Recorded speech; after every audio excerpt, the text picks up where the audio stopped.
Tu. Bueno, muy buenas tardes para todos y para todas. Extiendo, un saludo a los que aún están hoy presentes. Es un reto cerrar el foro, es un reto mantener la atención de ustedes, es un reto contarles algo nuevo. Y quisimos preparar unas diapositivas, hemos estado siguiendo las diferentes conversaciones, los diferentes paneles, y creo que es una oportunidad hoy estar nuevamente con ustedes. Creo que hace un año estuvimos también acompañando, creo que fue en esta misma sala, y hace un año pues hablábamos, qué viene en el COMPES, qué está planeando el gobierno, qué inversiones van a haber en lo portuario, cuál es la visión de lo portuario y de la logística. En ese momento, pues hace un año y medio o hace un año cuando estábamos en el foro, recibiendo un trabajo frente a este COMPES que hoy nos está rigiendo, donde había una premisa y había una discusión en ese momento, y no estamos hablando de la expansión del sector portuario, ahorita quiero hablar un poco de eso, sino que estamos hablando de la modernización del sector portuario y de los retos que tenemos hoy. Hoy quiero aprovechar este espacio, quiero dejar unos mensajes claros frente a la visión del gobierno, frente a lo que el gobierno y el sector transporte entiende son los retos del sector portuario en una dinámica además de los mercados internacionales, y eso es lo que quisiera en esta media hora compartir con ustedes, y espero que el propósito lo pueda cumplir y llene las expectativas frente a los mensajes.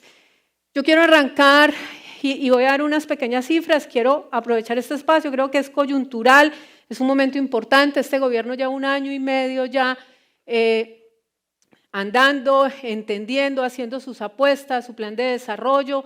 Una de las grandes apuestas de este gobierno ha sido la intermodalidad, cómo lograr inversiones en un momento complejo, en un momento donde tenemos, y no es un tema de Colombia, donde el mundo, Latinoamérica, Centroamérica, está enfrentando un reto fiscal. ¿Y cómo logramos entonces seguir avanzando? Algunos dicen, saquen proyectos. Alguna vez le escuchaba a un exministro, es que la ANI tiene no sé cuántos estudios en sus anaqueles, sáquenlos. No. Y aquí viene uno de los primeros mensajes que quisiera dejar, y es el propósito. ¿Cuál es el propósito? ¿Cuál es el balance? ¿Para dónde queremos ir? Y quiero arrancar, esta es una diapositiva que lo único que busca es decirles que están pasando cosas. A veces se siente el mensaje de que no pasa nada, la infraestructura está detenida. Aquí solo unos ejemplos, 10 billones de pesos que hoy están andando. Entiendo, en la agenda apareció el proyecto de Canal del Dique con unos retos importantes, pero hoy están pasando cosas en todos los modos de transporte, en el modo férreo, en el modo aéreo, en el modo carretero, en el mismo modo portuario.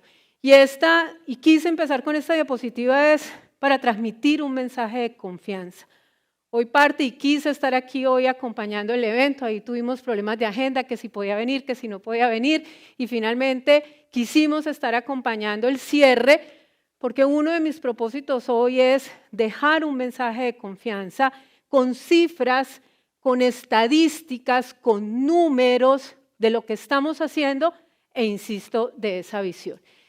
Y en ese sentido, sé que ayer hubo unos paneles muy interesantes sobre seguridad jurídica, portuaria, y contarles, hoy tenemos sobre la mesa 12 solicitudes de prórroga. En la diapositiva anterior tal vez se veían que habían 6 nuevos proyectos que se están estudiando, y decir frente a estas solicitudes de prórroga, estos 12 proyectos, ahí se ven los años en los cuales se van venciendo estas prórrogas, y que se están tramitando, que se están haciendo conforme los requisitos, conforme lo que se exige, y que a pesar de que vamos avanzando, porque van a ver ustedes ahorita cuando comparta en qué vamos del COMPES, el COMPES, recuerde, tiene 23 acciones y hoy tenemos avances en 13 de esas 23 acciones, y este es un mensaje también que quiero compartir con ustedes, que quiero dejar a las personas que me están ahorita escuchando y que tienen la oportunidad también de conversar y replicar este mensaje, y esto avanza conforme las normas, conforme las reglas, sin ningún propósito e interés diferente. Creo que ayer nuestro director de infraestructura tuvo la oportunidad de estar también en uno de los paneles y así lo manifestamos. Entonces, transparentemente pueden consultarlo, pueden verlo, pueden estudiarlo. Esto es lo que hoy de las 90 concesiones portuarias que se han entregado en el país, hoy hay un trámite claro frente a estas. Y para cerrar estas 3 diapositivas de contexto, también contarles, me parece importante, los cierres financieros que se están logrando. Hoy 2 proyectos muy importantes, Troncal de Magdalena 1 y Troncal de Magdalena 2, logra su cierre financiero para poder atender concesiones carreteras de más o menos 1000 kilómetros, que era lo que anteriormente llamábamos Ruta del Sol. Hoy la IP de Cartagena, que adjudicamos el nuevo aeropuerto para poder ampliar capacidad en Cartagena, está en el proceso de su ajuste. Entonces, es muy importante y es una invitación además al sector, al gremio, a la ANDI, a los que están acá, a que construyamos confianza en el país, porque esto es lo que está viviendo hoy el país. Y pasando por esto, yo quiero arrancar, yo uso mucho esta frase en mis presentaciones, la quiero compartir con ustedes. Yo a donde voy digo, la infraestructura no es un fin, la infraestructura es un medio. ¿Un medio para qué? Un medio para el desarrollo, un medio para la producción, un medio para conectarnos.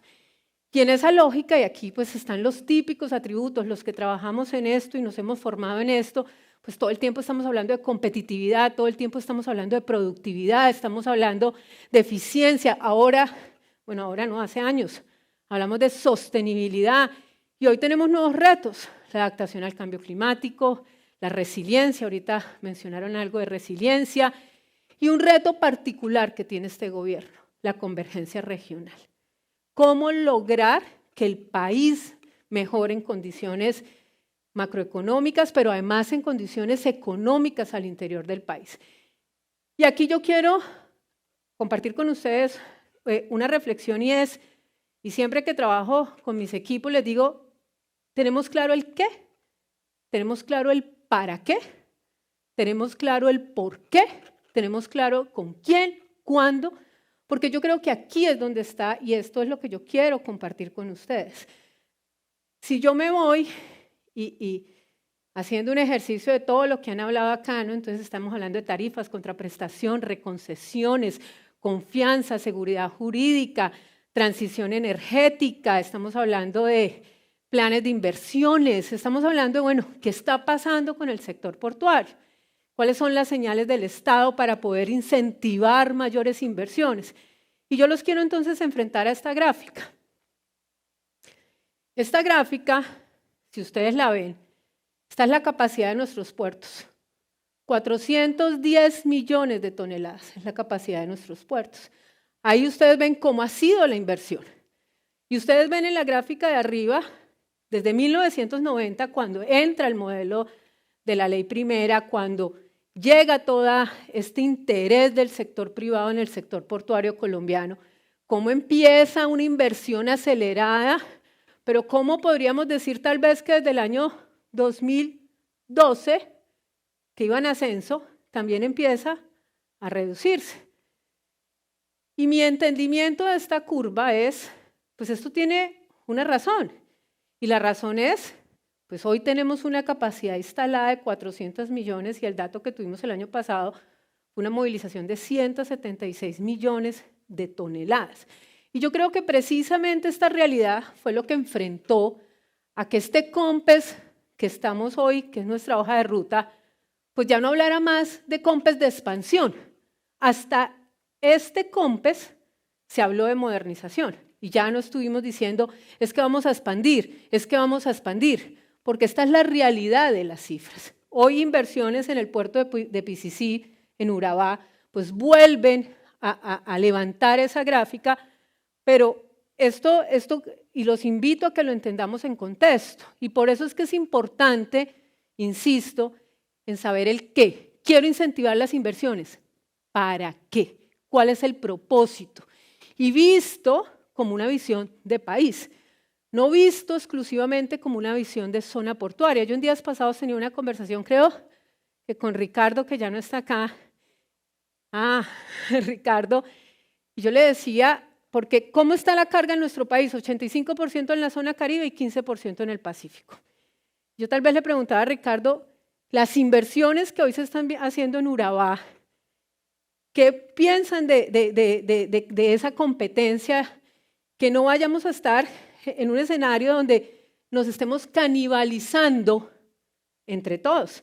Y Ricardo me contestaba que consideraban que en el caso de la zona portuaria de Barranquilla, pues no lo veían como una competencia o como un riesgo. Obvio, siempre habrá que competir, siempre habrá que ser mejores, pero yo creo que aquí hay una discusión y es, vamos a seguir todos por nuestra cuenta sumando, sumando.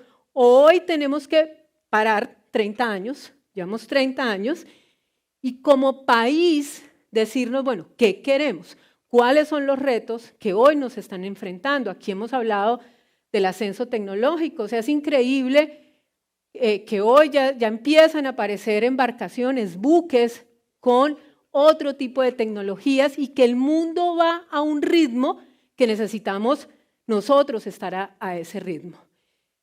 Y ustedes entonces ven, les decía ahorita, cómo ha sido la demanda. Miren que la demanda ha estado estancada y esto no es culpa de los portuarios, ni más faltaba. Este es el resultado de los retos que tenemos. Entonces hemos hecho una cantidad de proyecciones. Cualquiera diría, venga, ¿y para qué entonces lo férreo? ¿Y para qué más carreteras? ¿Y para qué entonces el río Magdalena, el río Atrato, el río Meta? Pues es que el país tiene hoy una visión a 2050 que no se movilicen 300 millones de toneladas, que es lo que mueve nuestro país en carga, sino que podamos llegar a 700 millones de toneladas.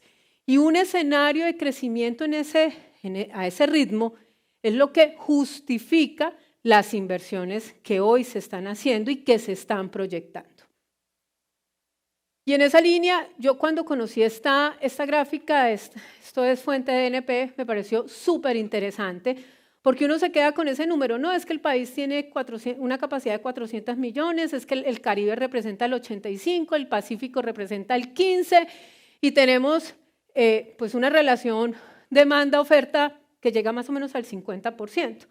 Pero ir decantando le deja ver a uno, esta gráfica que ustedes ven acá es la relación volumen, capacidad, oferta, demanda en las 9 zonas portuarias por tipo de carga, que le permite entonces uno decir, bueno, tal vez en Santa Marta lo que necesitamos es esto, tal vez en Urabá lo que hay que apuntarles a esto. Y este tipo, hasta hoy, siento que hemos llegado a donde estamos cada uno compitiendo o cada uno avanzando a su ritmo, con su capacidad, con sus inversiones, pero también creo que entender todas estas cifras, y eso es lo que hoy hemos venido haciendo con este equipo, es entender el para qué. ¿Para qué es que necesitamos tener estos incentivos? ¿Qué es lo que queremos incentivar? Yo creo que hoy uno de los grandes incentivos y de los grandes retos, y al final voy a compartir una información frente a eso, es las discusiones de energías renovables, transición energética. Hoy todo el mundo está hablando del hidrógeno. Y hoy nuestros puertos y Colombia es estratégica en esa conversación. Entonces, este tipo de cifras, este tipo de análisis, este tipo de realidades es lo que hoy pues, nos tiene avanzando y planteando la forma y la visión que desde el gobierno, desde el sector, hoy pues estamos analizando para poder definir y dar esas señales y que sea realmente una parcería entre lo público y lo privado, y no solamente el privado que trae su solicitud, lo público la chequea documentalmente, sino que entre todos sepamos claramente a dónde es que queremos llegar. Y ese realmente es el reto de toda esta conversación. Y en ese sentido, entonces uno empieza a decir el para qué. Pues para la transición energética el país tiene que hacer la reducción de emisiones de CO2, donde uno diría, pero el sector naviero solamente es responsable del 1%, entonces ¿dónde está realmente la concentración? Pues estás en el sector carretero, pero estas son las discusiones que tenemos hoy en día. ¿O para qué? Para mejorar el peso de la logística en el precio final, que pues tuvimos la no grata noticia que pasamos de un 12.5 a un 17.9, pero el transporte solo representa el 35% de este costo de logística. Este es un objetivo del Gobierno Nacional en su plan de desarrollo, mejorar los indicadores. Todas las inversiones que estamos haciendo en temas estratégicos, otros proyectos carreteros como Villeta Guaduas, Pasto Popayán, la profundización del Dragado de Buenaventura, donde hemos tenido avances con la Financiera Nacional de Desarrollo y hoy tenemos una consultoría de 25.000 millones de pesos que está encargada de sacar licencia ambiental, hacer las consultas, verificar los temas técnicos. Todas esas inversiones le tienen que apostar a poder reducir este indicador. ¿Cómo son nuestras rutas, nuestros corredores logísticos, los cuellos de botella? Pero Colombia ahí se queda corta, porque ¿cómo llegamos a esos corredores? Entonces, 90% de la malla vial terciaria en mal estado, la red secundaria también en mal estado. ¿Cómo sacamos esos productos? Entonces, no podemos seguir solo concentrados en esta red, que suma del orden de 18.000 kilómetros, sino necesitamos inversiones más allá de estas redes.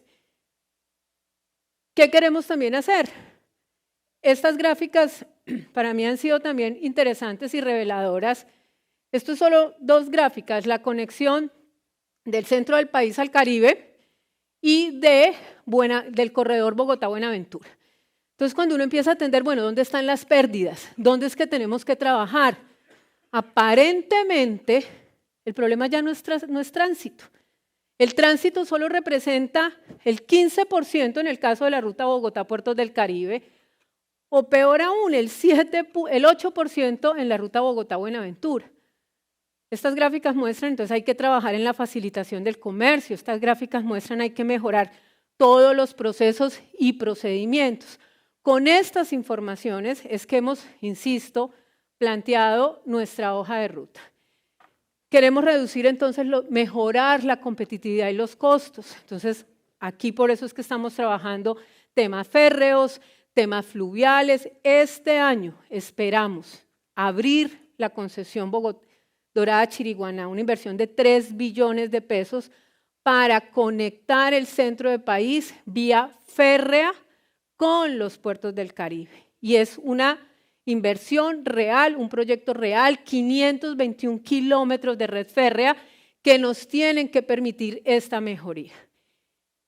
Y aquí, esta es la última diapositiva que quiero compartir de esta sección de diagnóstico y es un plan maestro de transporte intermodal que hoy no solamente habla de grandes inversiones, de grandes proyectos, sino que nos reta a hablar de temas como el mantenimiento de la infraestructura, hablar de temas como la inversión en red vial terciaria y secundaria, hablar de temas como la intermodalidad. Un país, y todos los conocen aquí, con mucho, nos hemos visto en muchos foros donde hemos tenido la oportunidad de compartir estas informaciones y es cómo toda la inversión no puede irse solo al modo carretero y necesitamos tener un portafolio más diverso frente a nuestras inversiones. Y esto lo está diciendo el Plan Maestro de Transporte Intermodal, un documento actualizado, un documento que termina siendo la hoja de ruta de este sector transporte, dejando sobre la mesa inversiones que necesita este sector cercana a los 146 billones de pesos.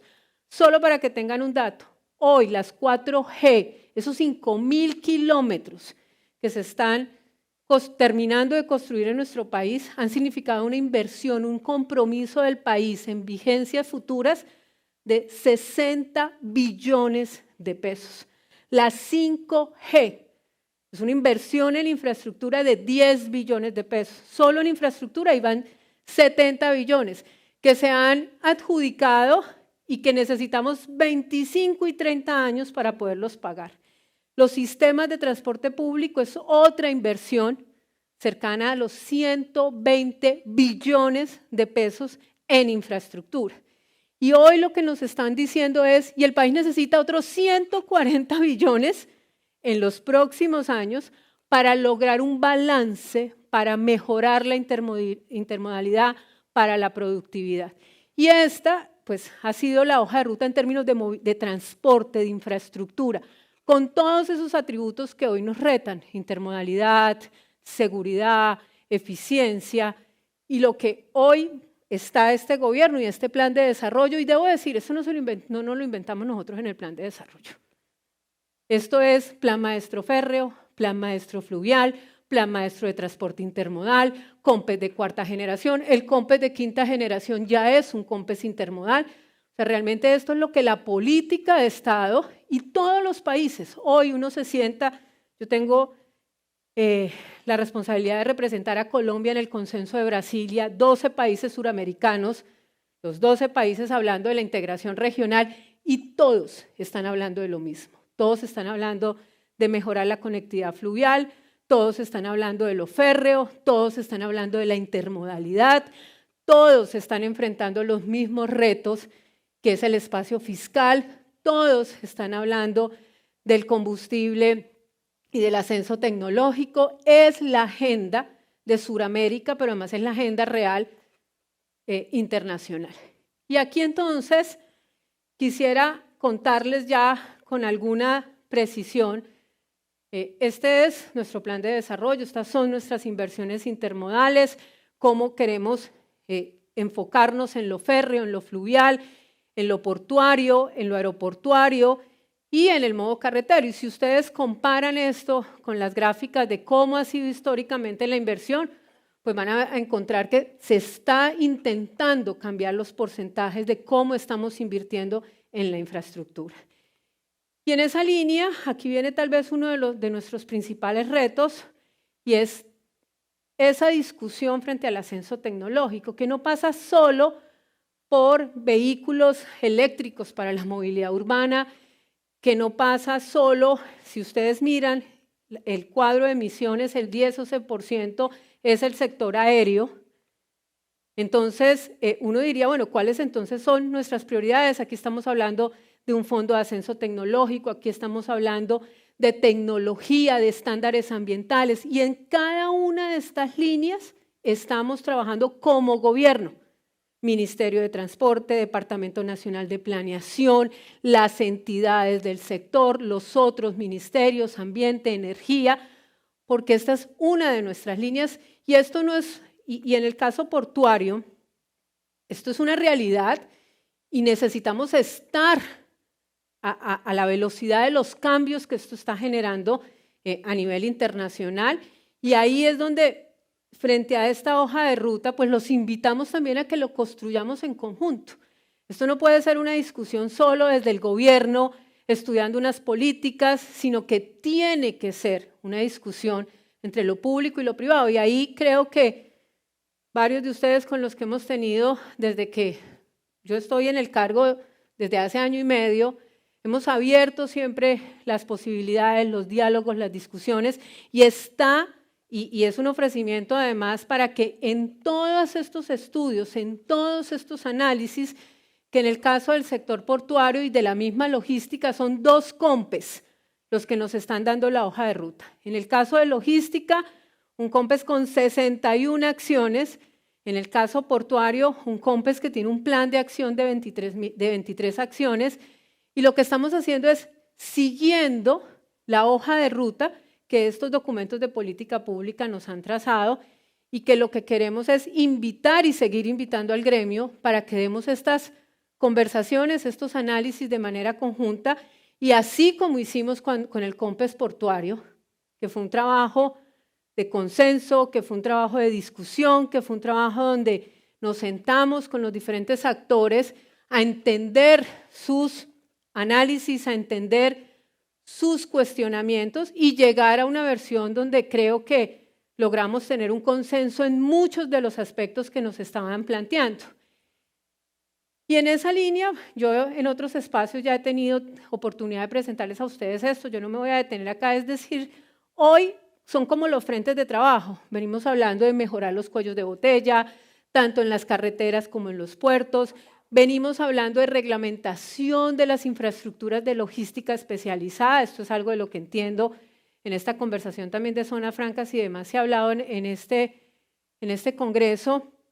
Venimos hablando de zonas francas, ferroviarias, y esta es la línea de lo que hoy como trabajo, como temas de reglamentación en términos de logística y carga, venimos entonces trabajando como sector. Les decía, y quiero compartir aquí unas láminas de los avances que hemos tenido. Yo sé que genera un poco de preocupación. Por un lado, tenemos una consultoría para el tema tarifario. el ministerio está lanzando una consultoría para que se revisen los incentivos, los modelos de reconcesión, la ley primera. Tenemos desde la UPID una consultoría en el tema del plan físico-portuario. Estamos directamente en el ministerio estudiando todo lo que tiene que ver con la contraprestación. Entonces tenemos, si ustedes cuentan esos cajones, ahí hay 12, 13 tareas que en este momento están avanzando y donde de verdad quiero dejar hoy aquí y renovar una invitación al sector, al gremio, a los portuarios, a las cámaras y demás, para que se vinculen, para que trabajemos de manera conjunta, para que estudiemos los números, para que estudiemos los análisis, las relaciones. Han pasado 30 años. Yo les cuento una cosa, yo en mis espacios siempre digo, las mejores concesiones son las aéreas. Me encantan, y les voy a decir por qué me encantan. Me encantan porque generan un recurso muy importante al gobierno nacional. La Aerocivil es una entidad que vive 100% de los recursos propios que genera el modelo de operación aeroportuaria en el país. Entonces, y son concesiones que no generan una gran litigiosidad, son concesiones que están bajo el modelo APP hoy en día, pero que uno dice, llevan su ritmo y me parece que se estructuran muy bien y operan muy bien. En el caso del modelo portuario también es un modelo donde la gran mayoría de los riesgos, casi todos los riesgos, están asignados en el privado, donde 30 años pues, nos han permitido ver esas inversiones, ver esa capacidad, ver esas 9 zonas portuarias que hoy atienden el 50% de toda la demanda carretera que está en el país y generan también un ingreso al país que puede estar tasado entre 250.000 y 300.000 millones de pesos al año. Y está el otro modelo que son las concesiones carreteras, que ahí la discusión ya es un poco diferente, mucho más asimétrica, riesgos compartidos entre lo público y lo privado, una alta litigiosidad en algunos casos. Entonces, si bien, y lo hemos dicho públicamente, la ley primera y las concesiones portuarias son un modelo exitoso y las cifras están ahí, eso no es discutible. Pero también creemos que hoy hay un espacio a revisarlo, a entenderlo, sobre todo a entenderlo muchísimo mejor. ¿Para qué? Para que entre todos sepamos entonces cuál es la ruta de los próximos 20 años o de los próximos 40 años, teniendo en cuenta pues, las disposiciones que hoy hay sobre las ofertas, sobre las prórrogas. Y en este sentido, entonces, unos temas puntuales. Esta consultoría que sé que han conversado sobre ella, está lanzada en este momento. Creo que ya recibimos ofertas, tal vez 6 o 7 ofertas con este objeto. ¿Qué hicimos aquí? Varias de las tareas del COMPES las unimos. Entonces aquí estamos hablando de estándares, aquí estamos hablando de reconcesiones, aquí estamos hablando del modelo. Y queremos, y lo digo aquí transparentemente y abiertamente, queremos que entre todos revisemos si el mejor modelo efectivamente es con el que nos hemos movido hasta hoy o el modelo permite algunos ajustes, permite una asignación de riesgos diferente, permite cambios en la fórmula de contraprestación, que creemos que sí, permite ajustes en las tarifas y es abrir la discusión y decirnos, bueno, cuáles son los desarrollos que queremos para los próximos años de cara a los retos que tiene el sector. Una consultoría también en términos de patio de contenedores. Este fue un tema que incorporamos en el Plan Nacional de Desarrollo, que tuvimos una crisis frente a toda la oferta de contenedores y hoy consideramos que aquí hay unos espacios de mejora, de poder sincronizar mejor la oferta y la demanda y pues estamos lanzando un trabajo para poder identificar en este 2024 aspectos que tienen que ver con niveles de servicio, tiempos, operación y poder mejorar esa sincronía entre la operación de los puertos y este servicio y estas infraestructuras. Nuestra actualización del plan físico portuario, esta es una consultoría que arrancamos el año pasado, esta es una de las tareas del COMPES, esperamos estar finalizando hacia agosto de 2024 con 2 propósitos principales y los que que imagino que son todos, conocen en detalle el COMPES portuario. El primer eje tiene que ver con el desarrollo territorial y el desarrollo portuario. Así como tenemos unos ejemplos muy buenos en el país, hoy estamos aquí en uno que ha sido, creo yo, exitoso en esa sincronía del desarrollo portuario, pero tenemos otros que no son tan exitosos. Y ahí queremos ver cómo estas ciudades puerto generan un desarrollo coordinado, un desarrollo armónico y le pegan de mejor manera a la convergencia regional, porque tenemos unas zonas muy ricas desde el punto de vista de lo que es la explotación, la operación portuaria, pero con una pobreza o con unas asimetrías en el desarrollo de los territorios. La consultoría tarifaria que la está adelantando el equipo de DNP en coordinación con nuestro sector. Aquí hemos hecho un trabajo con el equipo de DNP de repartirnos las tareas, pero siempre muy coordinados. Y lo que buscamos en esto hoy, esto tiene 6 productos, ahí vemos 3 objetivos que nos hemos trazado con DNP: mejorar la transparencia en los costos, en los servicios, en lo que está regulado, en lo que no está regulado, y poder tener frente a eso una claridad de cómo, porque ahorita el país va a enfrentar un reto. Un paquete enorme de concesiones se vencen entre el 2031 y 2032, que ya fueron objeto de la prórroga que se dio. Recuerden ustedes, la ley habla de 20 años, decía que era sucesivamente el Consejo de Estado frente a eso se pronunció y habla de una única prórroga de 20 años, y hacia 2030, 2031 el sector, el país, se va a enfrentar en masa probablemente pues a una reconcesión y a unos nuevos modelos frente a estas concesiones. Y lo que estamos buscando es prepararnos. Gran parte de estas tareas lo que busca es prepararnos para lo que viene en todo este reto que vamos a tener en términos de reconcesiones y cuáles son los acuerdos a los que lo público y lo privado pueden llegar, deben llegar en pro de un desarrollo de país al que también queremos llegar a un consenso. Y aquí voy a finalizar porque creo que este es uno, además de transmitir y dar una tranquilidad frente a lo que estamos haciendo, que no es nada más que seguir la hoja de ruta del COMPES, a prepararnos para que este nuevo modelo hacia 2029, 30, 31, tengamos claro hacia dónde queremos ir. Quise traer esta diapositiva. Yo y el Viceministerio de Infraestructura ni el Ministerio de Transporte hoy es el líder del hidrógeno en este país, pero no sin querer, y esto es por los puertos,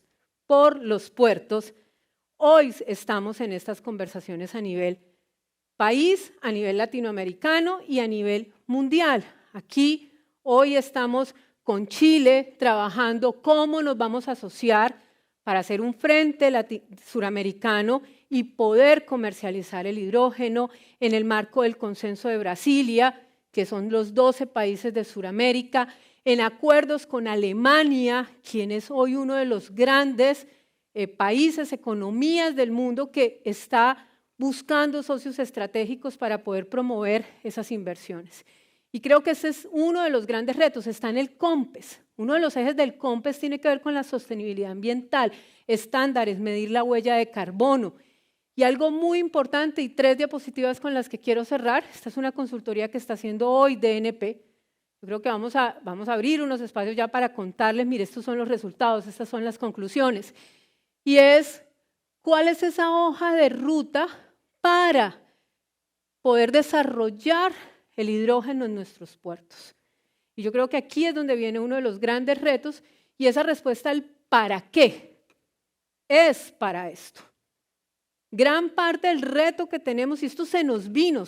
Yo debo decir, yo estuve en un evento creo que con Carolina, y de la Embajada de Estados Unidos o de la Embajada Dinamarca, listo, donde nos venían a hablar de los buques que hoy ya se están haciendo con etanol, metanol, y yo les confieso que pues, nosotros hoy no tenemos ni el 3% de nuestra flota eléctrica. Hoy en nuestro país Los buses, lo que más tenemos eléctrico es el transporte público porque hemos podido hacer inversiones. O sea, la brecha que tenemos hoy en nuestro país frente al ascenso tecnológico es enorme y sentarse uno en un panel a hablar con las navieras de lo que están haciendo hoy en términos de tecnología, pues es retador, pero además lo proyecta uno. Ya no estamos hablando del 2030 cuando vamos a estar hablando de las reconcesiones. Estamos hablando del 2040, del 2050, de la carbono neutralidad. Y yo me puedo quedar en Colombia con mis carros a gasolina y a diésel. Pero yo creo que nuestros puertos no pueden quedarse sin ir al ritmo que nos está poniendo el mercado internacional. Y esta es una de esas conversaciones. Y aquí quiero invitarlos, como en todos los temas que he mencionado, pero especialmente en este, a que revisemos esta oportunidad, porque me preguntan, ¿vamos a hacer inversiones? Sí, probablemente son para esto, para transformarnos hacia esto. Y esta consultoría, igual yo voy a dejar obvio estas diapositivas acá, hizo una priorización, estamos viendo dónde están nuestras mayores potencialidades en energía eólica, en energía solar. Obviamente nuestro Caribe colombiano es un gran atractor, o sea, es de verdad, lo digo, impresionante ver llegando aquí los grandes países europeos a decirnos necesitamos su energía, necesitamos su viento, necesitamos su sol. Y creo yo, y aquí los puertos son catalizadores, son el futuro para que Colombia pueda desarrollar una economía alrededor de sus recursos naturales. Y ese es el para qué.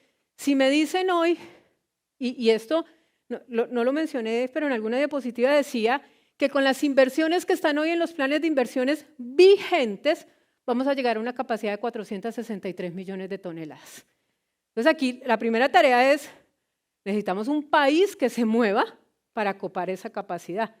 Y esto es una tarea de la economía, de la producción agroindustrial, bueno, de todos esos aspectos que nos permitan descarbonizar la economía. Pero si a mí me preguntan el para qué hay que incentivar las inversiones, cuáles son las señales del Estado, es para esto, para lograr esta transición energética, para lograr este ascenso tecnológico, pero para poder desarrollar una nueva economía alrededor de los recursos naturales que nos permita tener una potencialidad.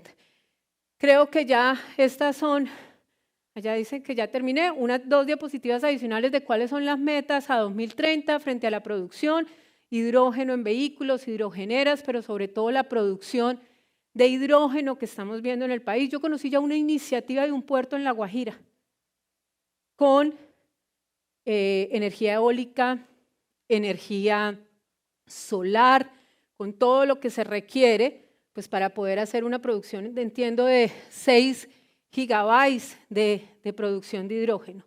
Y creemos e insistimos que hacia allá es donde tenemos que, entre lo público y lo privado, unirnos estratégicamente con propósito, con sentido. Y no puede seguir siendo cada zona portuaria por su lado, creciendo y de pronto canibalizándose entre ellas mismas, sino que necesitamos unirnos con sentido en este desarrollo.